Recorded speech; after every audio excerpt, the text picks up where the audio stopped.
Bienvenue à cette nouvelle édition de l'école des disciples, le rendez-vous qui, bien sûr, a vocation à encourager, à accompagner dans le développement de l'intimité avec Dieu, le développement du caractère de Christ. Notre souci ici, c'est justement nous mettre à l'école des disciples, suivre le modèle de Jésus, suivre son enseignement. C'est ce que nous faisons chaque fois que nous nous retrouvons.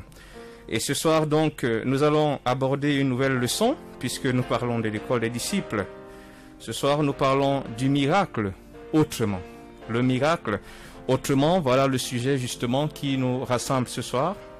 Nous rappelons que, à mesure que nous évoluons, vous avez la possibilité d'envoyer vos questions, préoccupations, par SMS WhatsApp au 657 45 66 23. 657 45 66 23, donc vous pourrez envoyer vos questions, préoccupations à ce numéro. Lorsqu'on parle de miracle, il faut comprendre que on fait allusion à un fait inattendu, extraordinaire et surprenant.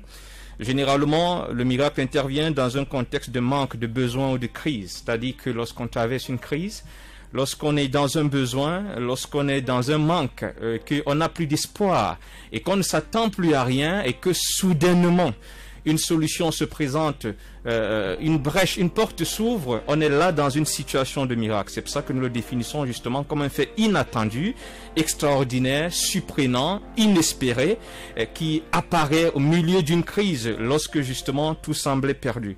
Et quand nous lisons la Bible, nous constatons que Dieu est tellement sensible aux cris et aux crises de l'humanité qu'il n'a eu de cesse d'intervenir pour répondre à la détresse des hommes. C'est d'ailleurs la raison pour laquelle notre Seigneur Jésus est venu, parce que les hommes étaient justement dans une misère profonde, croissante, une misère qui a blessé le cœur de Dieu, et Dieu s'est senti comme obligé d'y répondre en envoyant son Fils. Or, l'humanité ne s'arrêtait pas là. Jésus justement a été à l'œuvre pour que le miracle soit le quotidien de ses concitoyens. Lorsque nous allons dans Actes chapitre 10, le verset 38, voilà ce que l'Écriture dit dans la version du semeur. Ensuite, Dieu a oint Jésus de Nazareth en répandant sur lui la puissance du Saint-Esprit.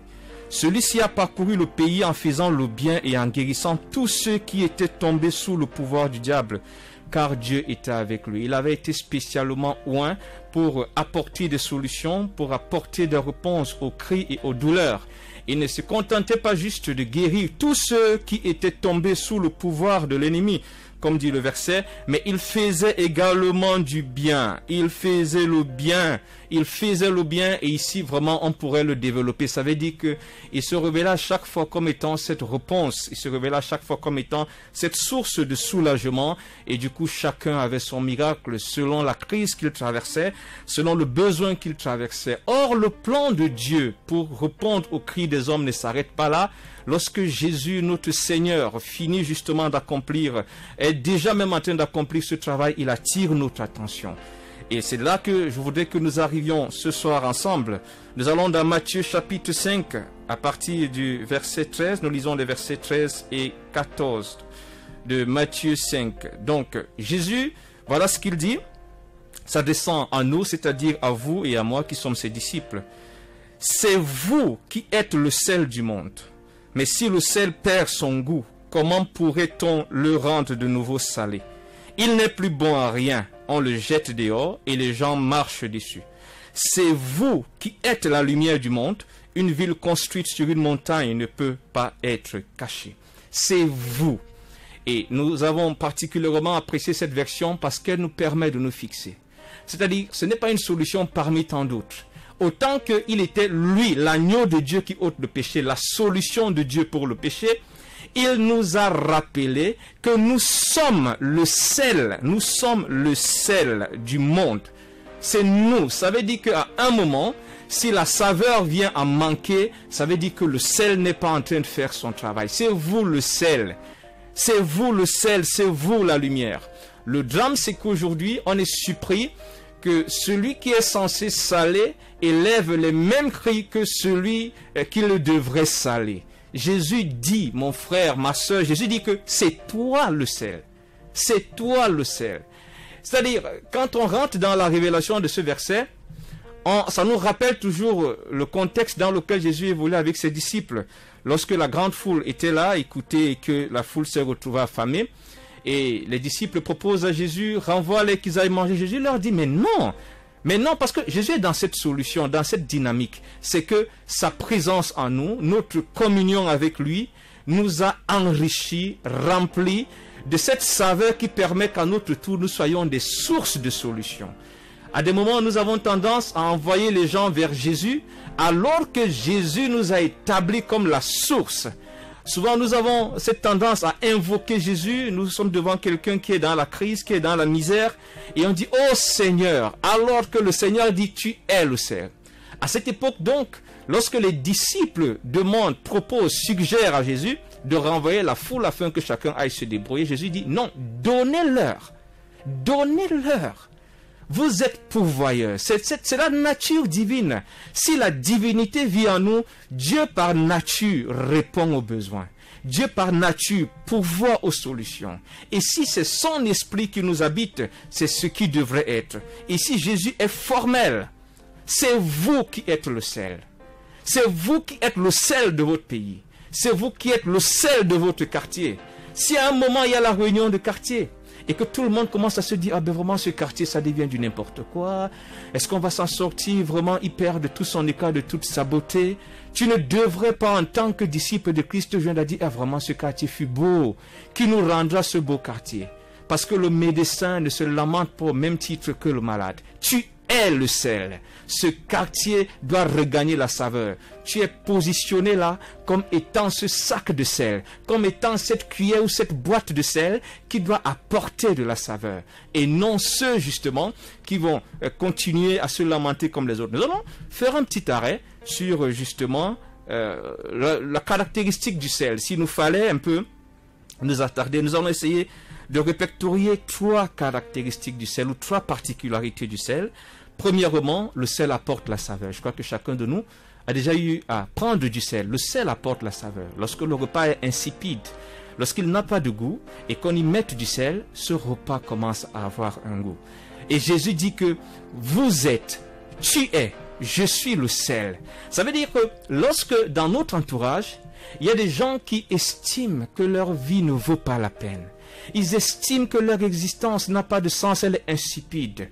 Jésus dit que tu es le sel. Et quand il parle du sel, dans certaines versions, le sel de la terre, c'est-à-dire que ta présence auprès de cette personne devrait redonner une saveur à sa vie. Il y a en toi ce quelque chose qui peut faire que cette personne qui se sent totalement nulle ne soit plus nulle. C'est dans ton ADN. C'est dans ton ADN. Et voilà donc un peu cette autre dimension du miracle. Cette personne qui dit, ah non, quand je me rends compte, voilà, j'ai loupé le temps où je pouvais avoir une bonne formation en anglais. Aujourd'hui, je n'ai plus les moyens de me faire former. Et voilà, l'anglais est en train de me pénaliser dans mon boulot, dans la suite de mes activités, dans mes affaires. Ah ben ça va, ma vie est foutue complètement, je ne vais pas m'en sortir. Il est désespéré. Jésus, en ce moment, dit, tu es le sel. Et cette personne peut même aller prier. Oh Seigneur, souviens-toi de moi. Mais bien aimé, tu ne dois pas prier avec la personne. Tu ne dois pas aller prier avec la personne.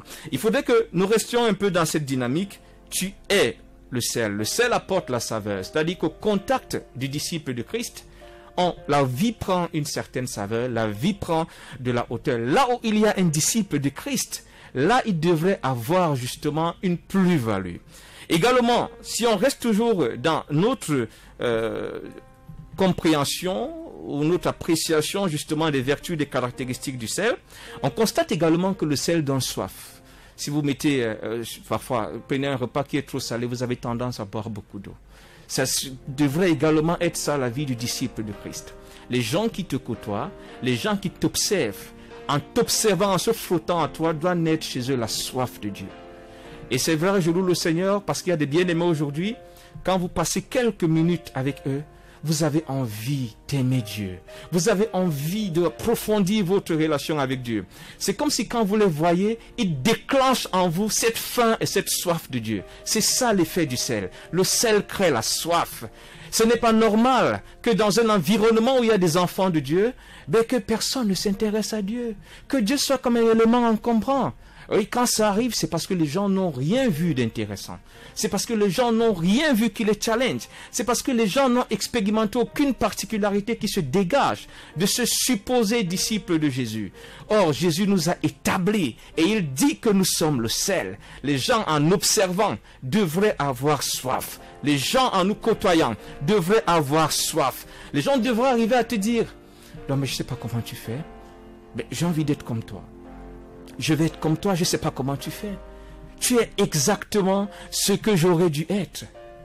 Parce qu'effectivement, en tant que disciple du Christ, tu es conscient de ce rôle et tu laisses que cette identité qui n'est pas qu'un nom, qui n'est pas qu'une citation, qui n'est pas qu'une casquette, mais qui est une identité, qui est caractérielle, qui s'exprime.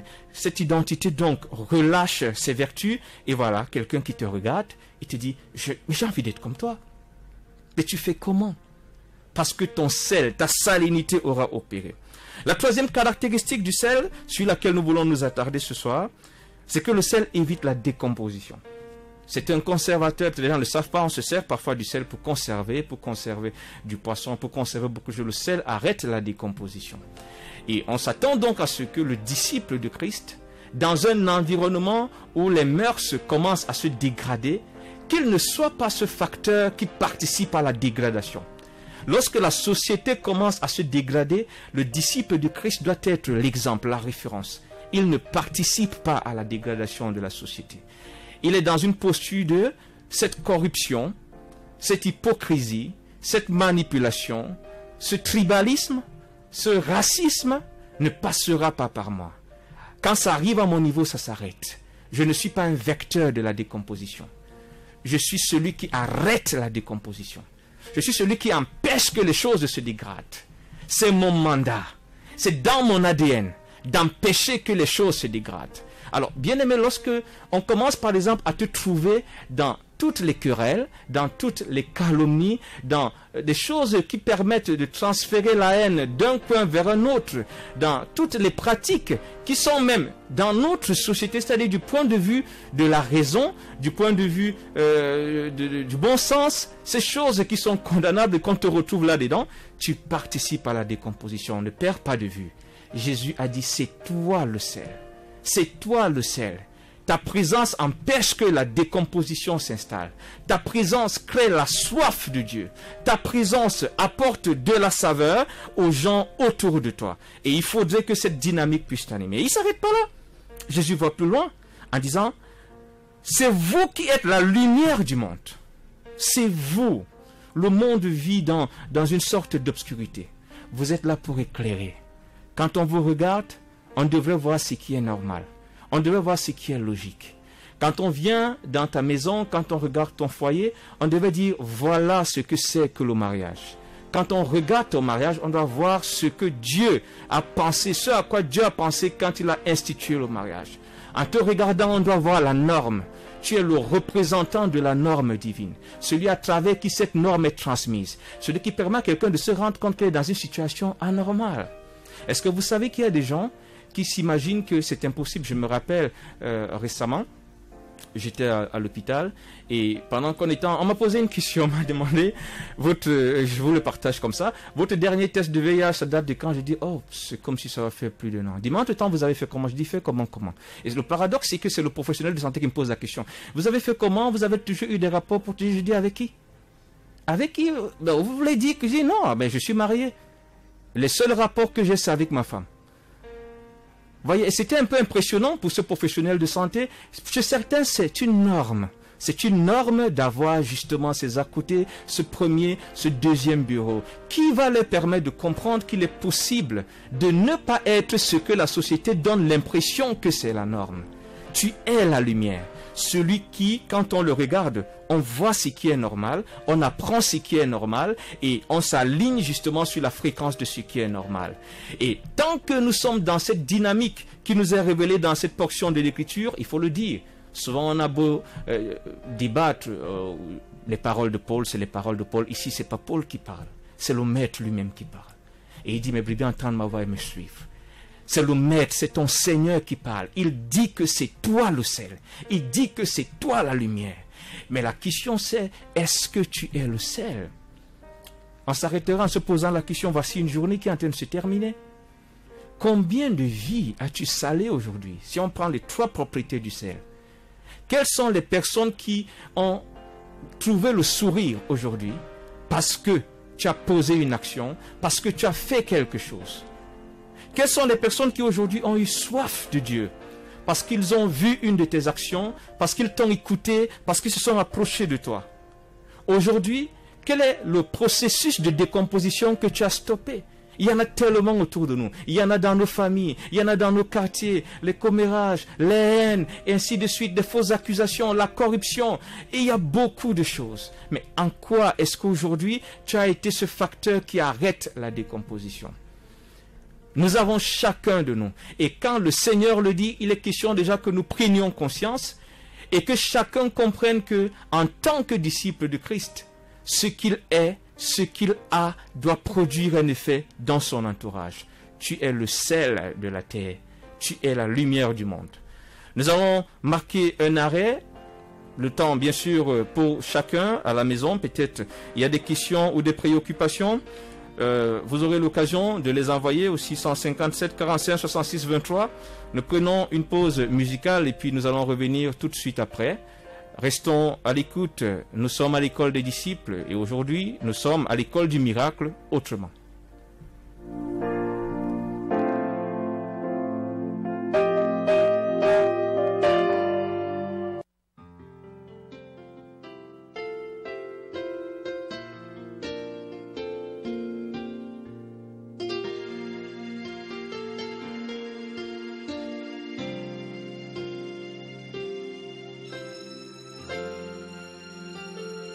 Unto thee, O Lord, do I lift up my soul. Unto thee, O Lord, do I lift up my soul. Oh my God, I trust in thee. Let me not be ashamed, let not my enemies triumph over me.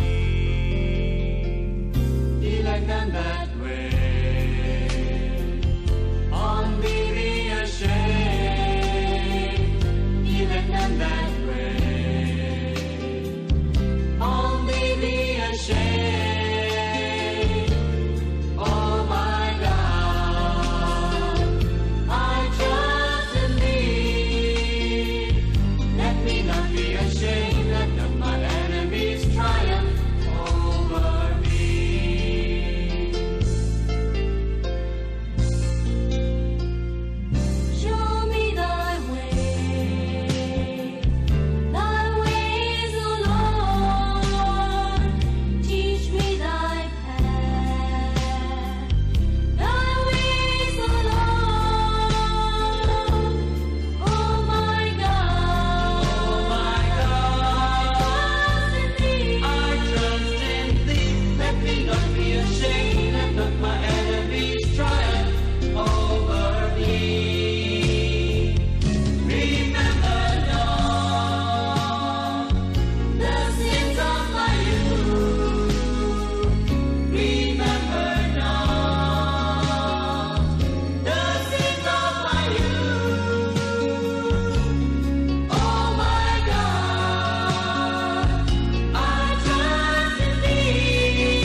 Le miracle autrement. Le miracle autrement, c'est le sujet justement que nous abordons, la leçon d'aujourd'hui. Et puis après cette première partie, notre exposé, nous rappelons que le standard est ouvert au 657 45 66 23. 657 45 66 23, appel direct, SMS ou WhatsApp si vous choisissez.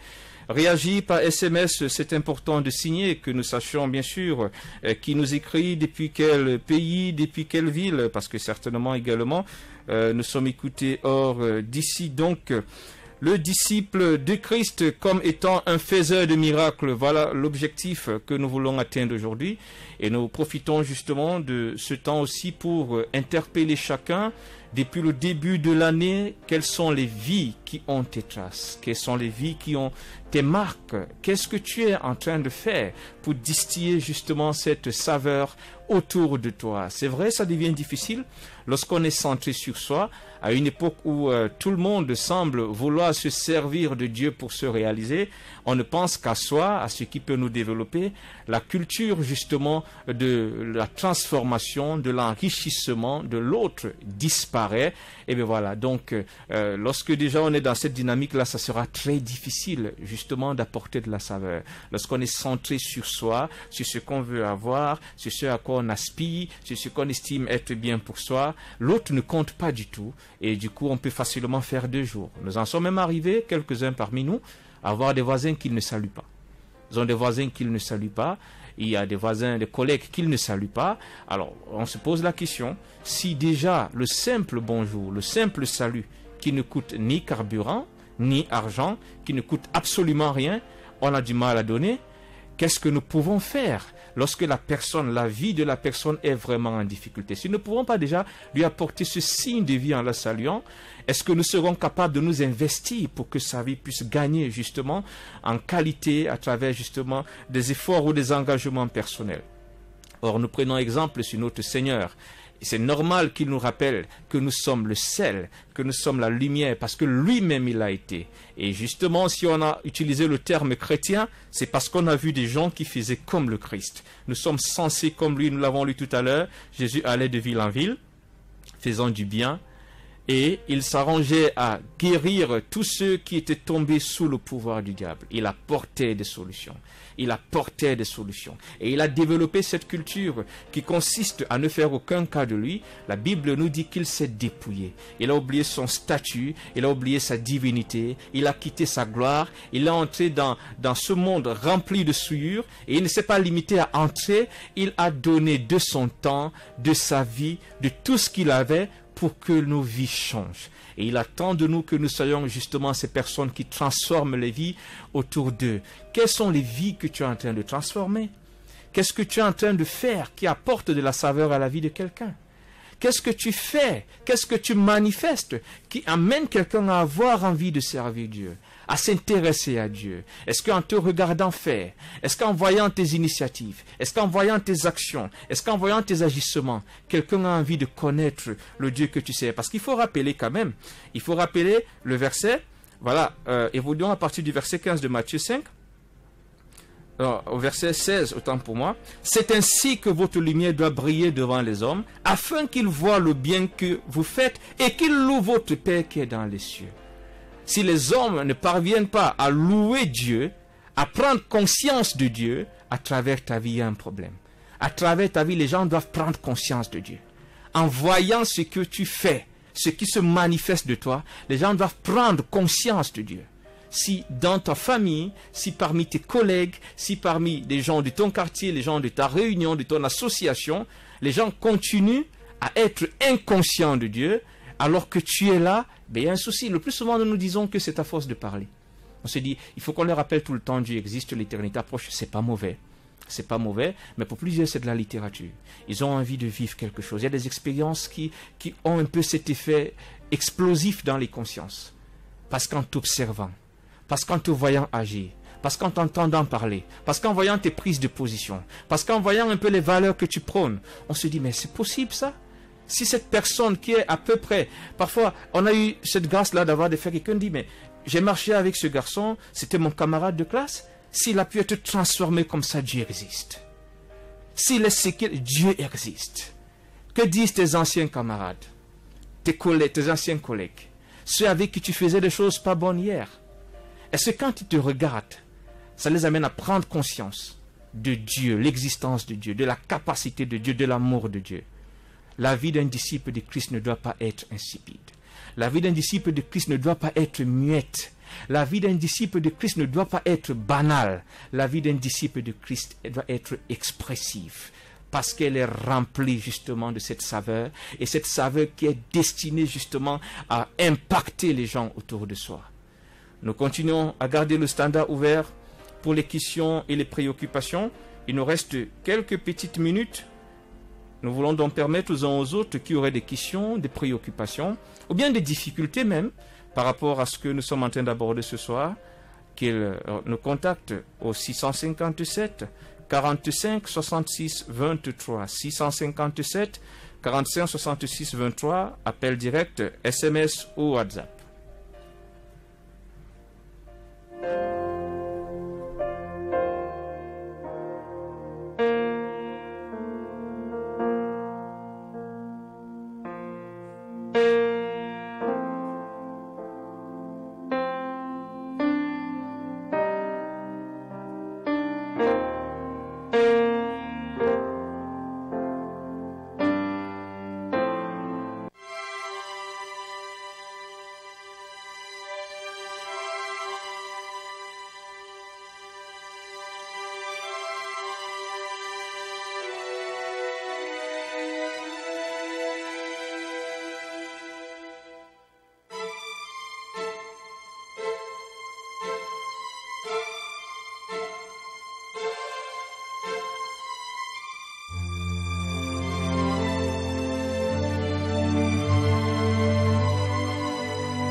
Voilà, la régie nous signale justement que notre temps est arrivé à son terme. Quoi qu'il en soit, même après l'émission, au-delà de l'émission, nous continuons cette activité.